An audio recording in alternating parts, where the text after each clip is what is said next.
Hi, everyone. We are going to get started here in a couple minutes. We still have people joining us, so another minute or two and we'll get going.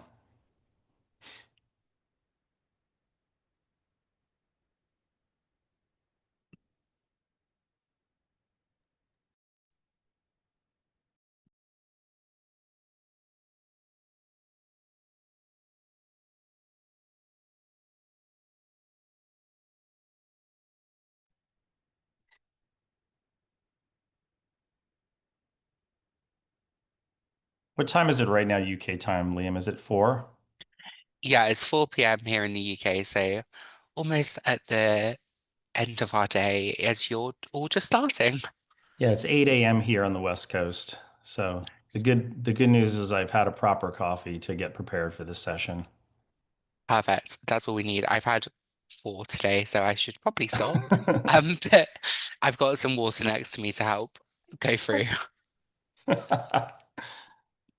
So you grab one. You're a coffee. You grab a coffee in the afternoon from time to time. Yeah, typically, I normally, depending on how I'm feeling in the afternoon, but I tend to stop after like 3 o'clock. Otherwise, I'm sure, like everyone else, I won't be able to sleep in the evenings if I have coffee too late. Yeah, makes sense. Okay, I think we can get started now. Today we're gonna get into VAT, and I want to give a little bit of background. We talk to a lot of our customers that are expanding, internationally, and areas that always come up. UK is a country that always comes up, and then the EU are obvious target areas for US companies. And this could be tied to a new logistics strategy you're setting up overseas. It could be tied to setting up a full presence over there with, offices and people. You may be selling physical goods, digital goods. You may be expanding to Amazon overseas. So there's a lot of things that go into, an international strategy and building a game plan for that. And as always with tax, the devil is in the details. And we have today with us Liam Payne, who is with SimplyVAT. They're a partner of Zamp, and they work with our customers that need support overseas, and they work with them to assess requirements, build that game plan, and then execute on it from a compliance and tax perspective.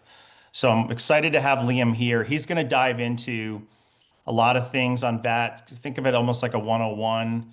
And then we'll have a Q&A session afterwards. Feel free to post questions in the chat. And Liam, off to you. Perfect. Thank you, Matt. So, yeah, as Matt mentioned, my name is Liam. I am the Partnerships and Senior Business Development Manager here at SimplyVAT. I've been with the business for around like almost 3 years, I think. So, yeah, just to give you a bit of background about who SimplyVAT are, we support in getting kind of global businesses VAT registered within the UK, EU, and we also look at other kind of key global markets. So we're looking to kind of grow as we kind of begin to expand. We've been in operation for, I believe, around 12 or 13 years. I'm coming up on an anniversary at the start of next year. So I believe that'll be 13 years since we've been in operation. And we've kind of grown, quite drastically over the last decade. So we typically work with like, or started working with e-commerce brands, but we now as we've grown, kind of look at other areas. So as you can kind of see here, just on the screen, we work with like consultancy businesses. So we can like consult. We work with a lot of like B2B wholesalers now. So kind of growing away from e-commerce, but still sticking with that, also looking to support in other areas. So yeah, that's just a bit of background about who we are, what we do, and who I am. So I'll kind of lean straight into it with looking at the UK. So commonly, what we find is that the UK, as Matt mentioned, is a big kind of key market for a lot of US businesses or international businesses looking to expand. There are a few different things to kind of take into consideration. So the one key thing is that there are no thresholds for non-UK businesses trading in the UK. If you are looking to kind of, register or sell in the UK, you'll need a registration from the offset. So key kind of triggers are you need a VAT registration if you're kind of dispatching goods from a fulfillment center. That's if you're using a 3PL or you're holding stock with Amazon, anything like that. Or if you're selling on your own website to a UK customer from a fulfillment center outside the UK, there's a low consignment value of £135. I'll delve into that in just a later slide, but that's another key trigger. And again, if you are selling to UK customers with one that's above £135, so for example, you're selling products that are like $200, that would translate to, above the £135 threshold. If you want to act as the importer of record, which will be a key word that we're going to go through, um, you'll need to kind of register for the UK because essentially the importer of record enables you to collect and remit VAT. Typically, we find that with a lot of like B2B transactions, you'll be needing that VAT number in order to act as that moving forward. Other key things when looking at kind of like importation. There's something called an ERI number. This will pop up again throughout the slides that we'll be going through. But essentially, it's a number used for importation of goods. So it's aligned to your VAT number and it allows you to import goods through the borders. That's both in UK and EU. In the UK, you have a few different options when you're importing goods in. Essentially, you can either settle, there's two types of VAT really. There's import VAT and supply VAT. So you'll have import VAT on goods that kind of, first encounter that UK border. And then once the goods are cleared through that border and you're starting to sell, you'll need to collect the local rate of VAT, which is 20% in the UK, which I'm sure will shock some people listening to this. But you need to basically collect that and then remit that through to the tax offices. But with import, you have a special thing called postponed VAT accounting, which essentially means that you can push the VAT onto your VAT return so you don't settle it at border. And it just gives you a bit of a better cash flow, when it comes through. You don't have to put up that offset from, put up the amount from the offset and just kind of push that onto your VAT return to offset it with that supply VAT. And so, yeah, that's the main kind of key things with like the imports to really note. With registration, another thing to really highlight is a UK VAT number can take up to 12 weeks to obtain with HMRC.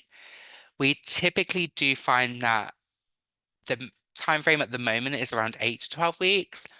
We do find that it tends to lean more towards the higher end of the timescale rather than the lower side. But obviously, we're always in constant correspondence with the UK tax offices to ensure we've got the most up-to-date timeframes when processing registrations to kind of look at that. And when it comes to getting that VAT number and making sure that VAT number comes through within those 12 weeks, there's a few kind of evidence needs to support. And those kind of look like, fulfillment contracts, storefront screenshots, and proof of previous sales made to the UK if that is applicable for that. And obviously, then you can apply for your UK VAT and EOI number. That's kind of everything on the UK at the moment, I believe. So if we lean into more the EU, because there's a bit more to kind of go through on this. So when looking to tax and, when selling into the EU, there's a few things you need to take into consideration. And it's going to be the nature of the transaction, if that's a good or a digital service, physical or digital, if the client's a business or a consumer, and where the goods are delivered from and to, whether they're inside or outside the EU, and who needs to account for that VAT, whether it's going to be yourself, your customer, or if you are utilizing a marketplace such as Amazon, eBay, Etsy, for example. And once you've kind of asked yourself those, then it kind of leads into a better idea about where you're going to be taxable in the EU. We'll go into a few more details in a moment, but just to give you an idea, if you've got a digital good, I'm sorry, a physical good, and then your client is a consumer, the goods are delivered in or delivered from Germany to a customer in France, and you're selling on your own website, you will essentially need a German VAT number because you're holding stock in that country, and also something called a union one-stop shop number to account for that VAT. That will make a lot more sense towards the end of today's kind of discussion, but those are kind of like just to highlight how these questions can help kind of consider where they will be. With the importation into the EU, there are a few things to look at. So this first bit is typically more applicable to like either UK businesses or non-UK businesses holding stock in the UK. I know a lot of US businesses tend to branch mainly into the UK first and then maybe lean more into the EU kind of field, but it does typically vary per business and what that plan looks like.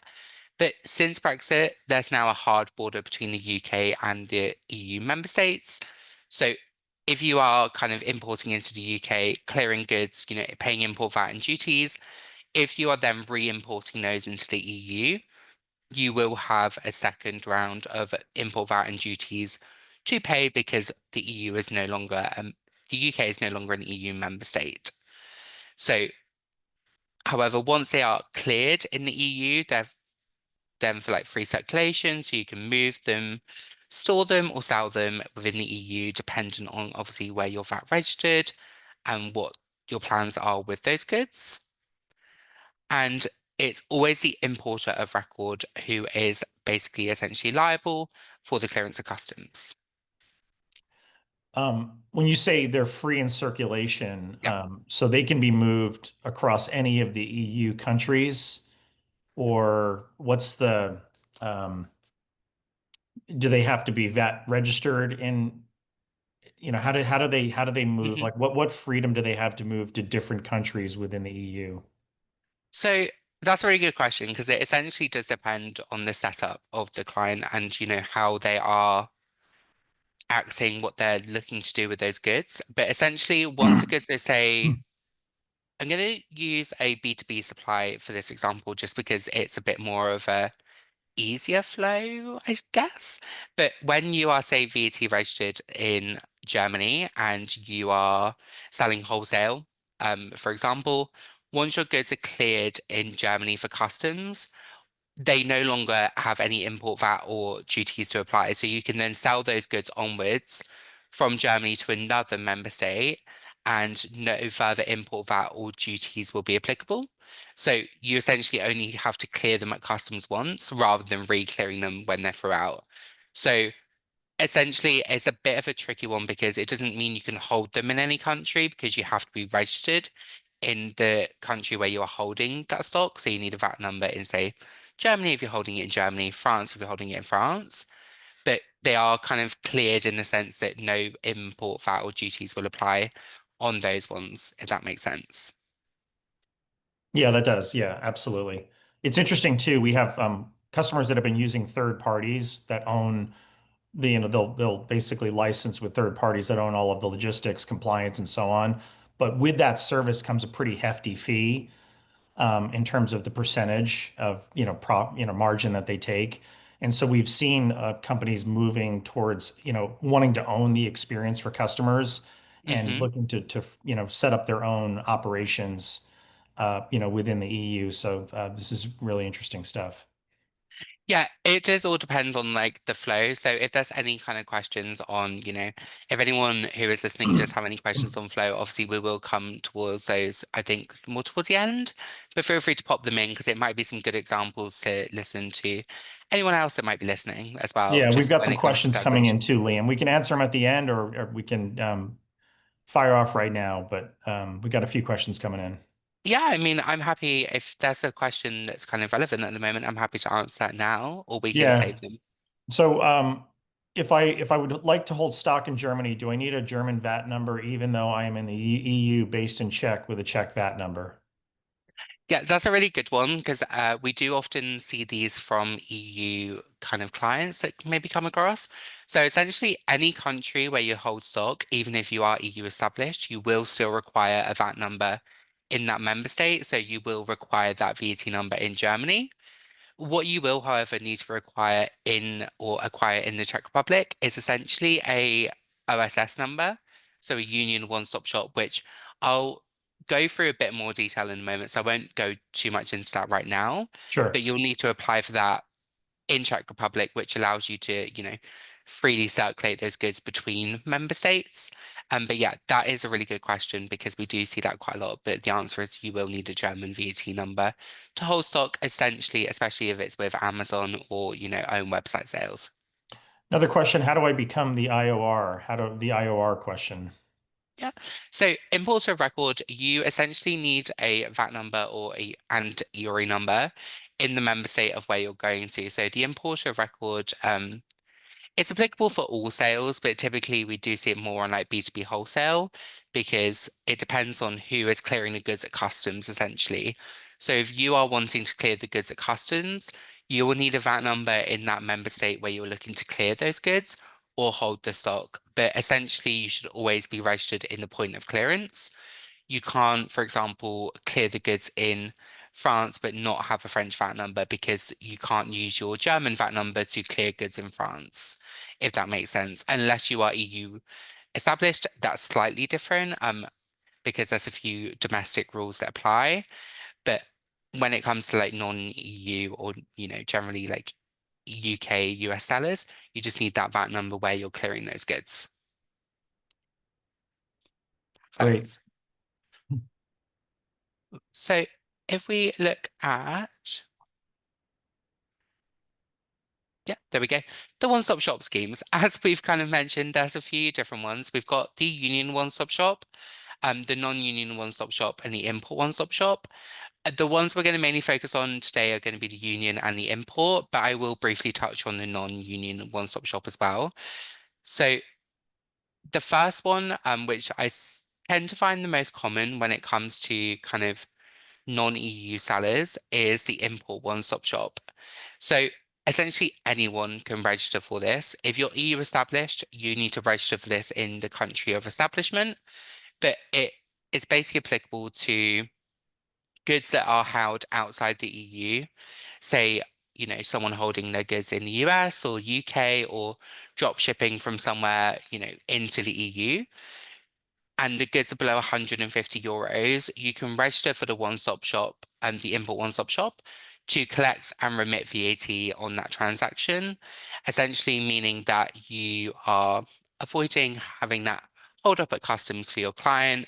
Goods can kind of easily go in, and it tends to be one that a lot of people use as like a market trial, if that makes sense, for lack of a better phrase. It's something that, you've got one return essentially. So as you can kind of see here, you've got like one VAT number, you got one return with the IOS, and it essentially allows you to just sell to every single member state within the EU whilst collecting and remitting on that singular return.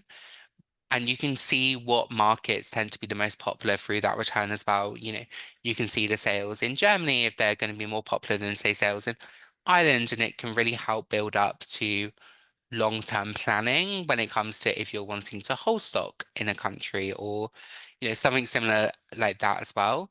So it does kind of give you that level of freedom and flexibility through those.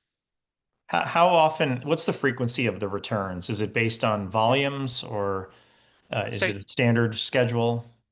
each country is different and each registration is slightly different. So with this one, it's monthly through the import one-stop shop. Yep. But for example, the UK, the standard is quarterly. The union OSS and the non-union OSS are also quarterly. Most member states will only have one reporting frequency, but there are some that like to have multiple. For example, in Ireland, you can do monthly, bi-monthly. I believe it's every 3 months, every 4 months, and every 6 months. Um, in Germany as well, you can do monthly, quarterly, or annual. However, those are typically up to the tax offices.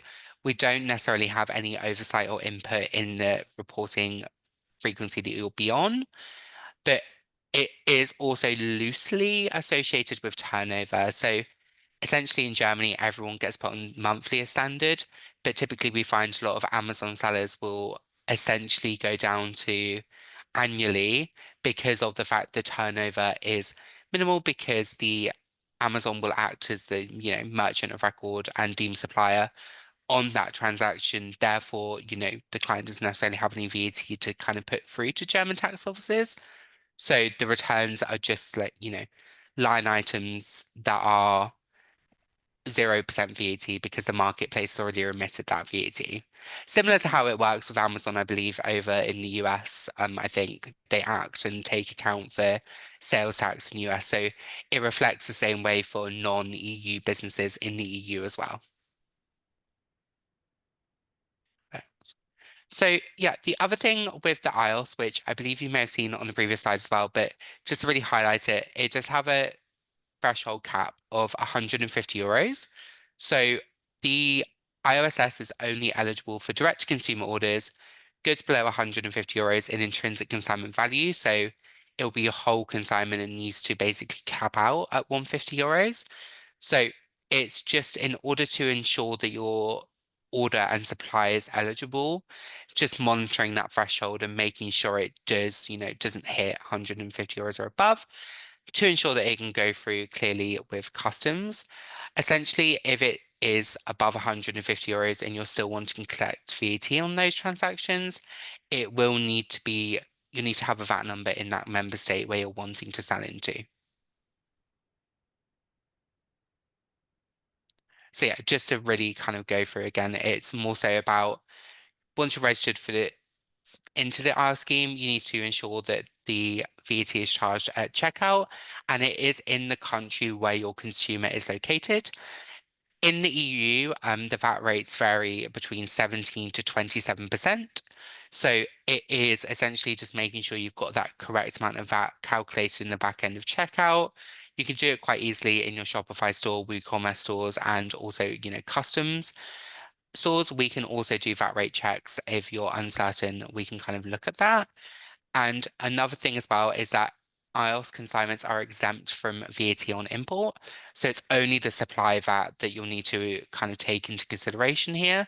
There's no import VAT as IOS parcels are VAT and duties exempt at import. And it also must be very clearly noted on the shipping label. It depends for your courier, but essentially a lot of kind of, couriers such as DHL, FedEx, etc., will be very, very familiar with this now because I believe we're in year 4 of the iOS being launched, which is pretty scary because it's been quite a while. But essentially, you just need to make sure it's very clear on there to ensure it goes through customs without any, you know, delays. And as mentioned as well, it's just a monthly iOS return, single monthly payment. So it's pretty straightforward when looking to grow.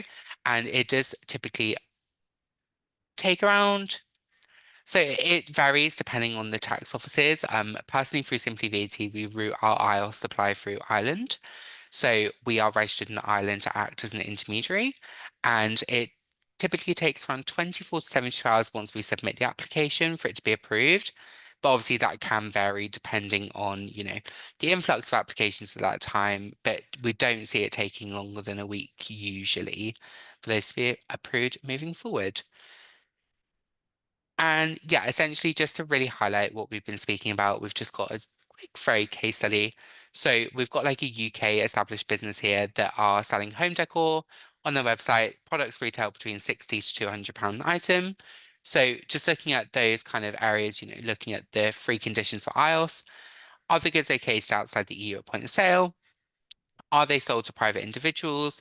And are the goods exceeding, that threshold that we've put in place with that 150 euros? So with that, the UK business can apply for the IOS scheme. They are eligible to do so for those goods that are below 150 euros. So this is where we see a lot of common kind of clients come through with mixed range supply, especially with kind of US businesses. They tend to have goods that are maybe, on that lower end of timescale, but then some goods that do exceed that. It really depends on the type of client and the product. But on those goods that are, they can charge and collect the EU VAT at the point of checkout, remit it through that iOS return, remove additional fees at the border for their customers, and it is then offer faster delivery times. For the goods that go above that, they can either make their EU customer the importer of record, so that the customer, acts as that importer of record, covers that VAT duties on the supply, or you can register for VAT locally in that member state where you are supplying to at that point. So you can then take account for that VAT and, pay those duties and VAT at order. Perfect. So that was the IOS. I'll just go through the Union OSS because this will be applicable to a lot more businesses who are holding stock locally in the EU. So typically the Union OSS is for own website sales. We do find a lot of confusion surrounding, the need for it because a lot of businesses who are growing with Amazon, for example, believe that they need this. Amazon, because it actually seems to you don't. You just need this if you're doing own website sales. So it works pretty much the same as IELTS with it being one return, one payment. But the switchover is that there is no value threshold cap at all. So you can sell goods of any value. So it's really good for those clients who are, essentially holding stock in the EU because their products are, say, £400, £500, $700 per item. So those higher value products, they can sell them freely around the EU from where they are holding the stock. And also, it's when your goods are located inside the EU at point of sale, as mentioned as well. So it wouldn't work if your goods are outside the EU or you're, holding stock in, I don't know, the US, for example, and shipping across, you wouldn't be able to apply for the Union OSS as it is aligned to a local VAT number. So you'd need to kind of register in Germany first, hold your stock in Germany, and then apply for the German OSS. But once you've kind of applied for that, you can then freely sell around those member states. And it really helps, again, give those insights of where your business is more popular, how many sales are, taking place here, so that you can get those goods or, expand to new warehouses, operations within those member states. So again, looking at it in practice, as I've kind of highlighted, it's just looking at holding the stock in the one country or multiple countries where you're holding, warehousing your products. The one thing about the OSS, it's you only need one, which is really beneficial. So if you are someone who holds their stock in like 3, 4, 5 countries, around the EU, you only need it if you need it in one member state. So typically it's any member state of your choosing, but I would always recommend it to be the one which is most popular or the one you're holding stock in first. It's to also report all eligible supplies, so you can't pick and choose where the goods kind of go through.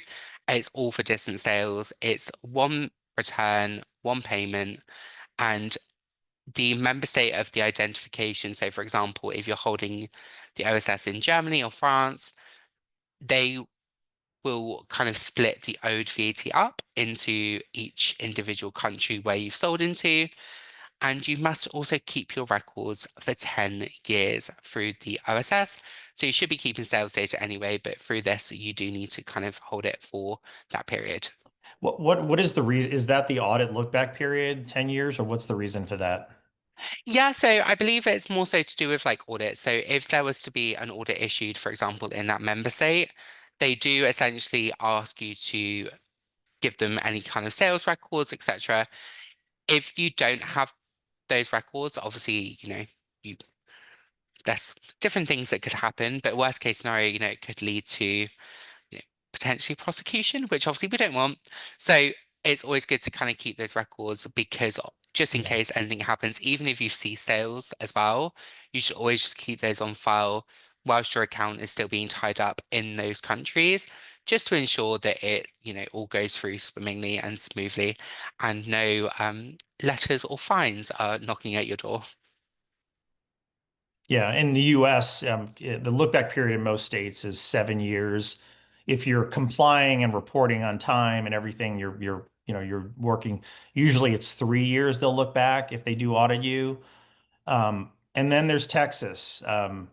Texas can go back infinity, which there is no like timeline that Texas puts on it. So interesting though, 10 years is a long time. That's a significant time to keep records. So that's important to note, in terms of reducing your risk longer term. Mhm. Yeah. Yeah, I think as well, it's the same. So it does vary between like seven, I believe 7 to 10 years. I think in the UK it's 7, but in for the OSS it's 10 years.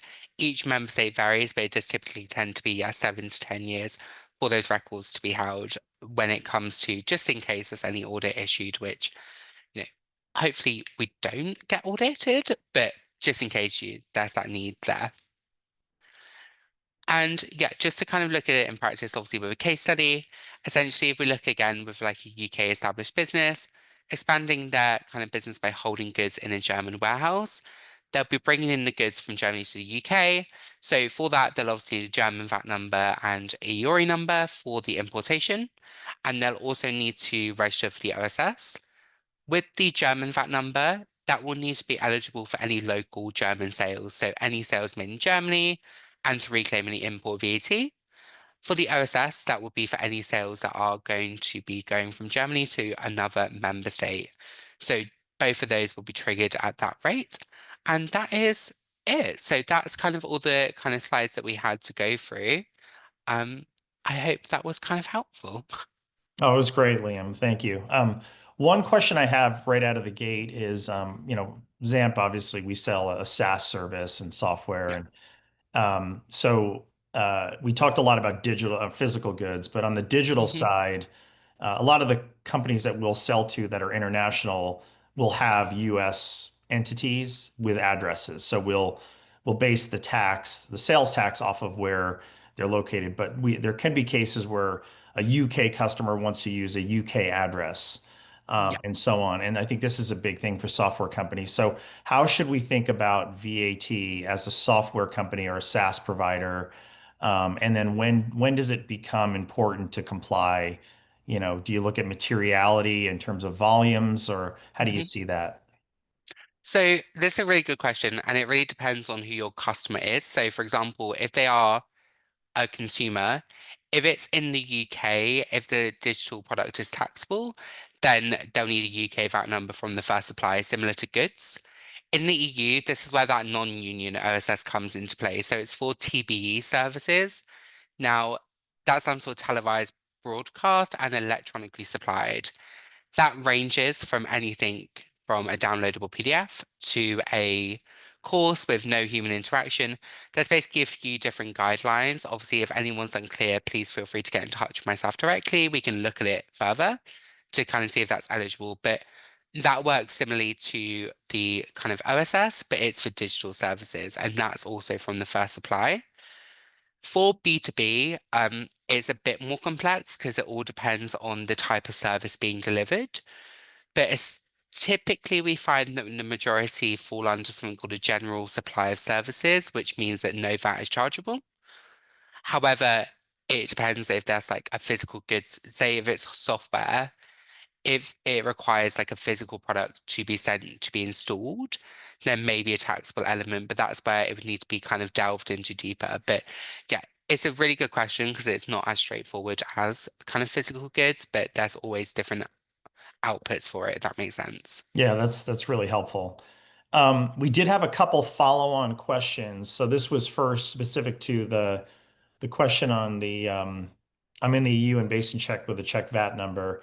But Uh-huh. now he says, if my B2B clients purchase goods from me and want me to warehouse it for them, do they need a Czech VAT number?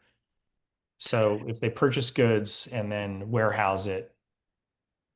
So it all depends on where that client is going to be located. I think this is going to be a good one, maybe, if that person can get in touch with myself following the webinar, or I will get in touch with them because it's going to depend on where your client is established and where your goods are going to be warehoused. If they are purchasing products from you and they're going to be selling it, they might need a VAT number in Czech Republic because that's where the goods are going to be warehoused because they are the owner of those goods. So it will likely be triggered, but it all depends on where those kind of products are going from and to. So it's all about the flow. So, but yeah, that's a really good one to kind of look at Yeah, maybe yeah, deeper. absolutely. Yeah, it gets interesting when you talk about this inter-country stuff. So yeah, it's the clients would be registered within the EU, and then the EU, but they have an EU VAT number from another country. So again, I think you can follow up with Liam on this one and provide more details. He'd be happy to dive into it with you on that.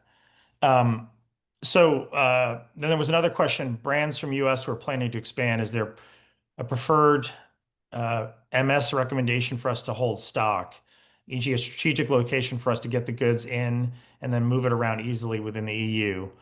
Also, where our costs are lower. So, looking more from a strategic perspective in terms Hmm. of are there preferred countries? And then, do you know anything about like where you can probably get a lower cost uh, Yeah. logistics and So I think it all depends on what you're looking at in regards to kind of, saving those costs, etc. But I would say the most popular member states for expansion are France, Netherlands, Germany, Spain. They each have their own kind of, perks and elements about the expansion. For example, in both Netherlands and France, they have options to do similar to the UK, where you postpone VAT at import. So for cash flow, that's obviously a massive perk, really helps growing that business expansion. For Spain, it's typically a shorter time frame in comparison to the rest noted. So it's about 3 to 5 weeks, so quite easy for you to kind of get started. And the same with obviously looking at Germany. Germany is just a very popular market, so it depends on what you're looking at kind of growing, but e-com, Amazon, majority of the time we're looking at people growing straight into Germany. It's centrally located. You're close to kind of Poland, which is again quite a common market for kind of warehousing, holding stock. So it's all dependent on that area.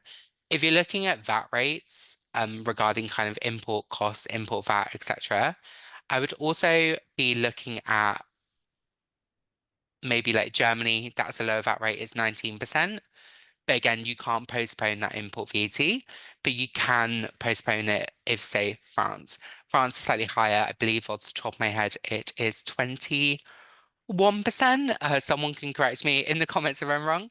But essentially, once that kind of, but you don't have to pay that in France because it's automatically every single person who imports in has to postpone their import VAT. So that's kind of a benefit. Again, I think these are another things where it could be good to have a discussion, see what your sales channels are, where your goods are going from and to, and then delving it deeper from that side. But that's kind of a brief overview. yeah, that's great. That's great. Um, I have a question. Well, first off, yeah, Connor asked if we would share the slide deck with the participants. Absolutely, we can share that with all the participants after the call.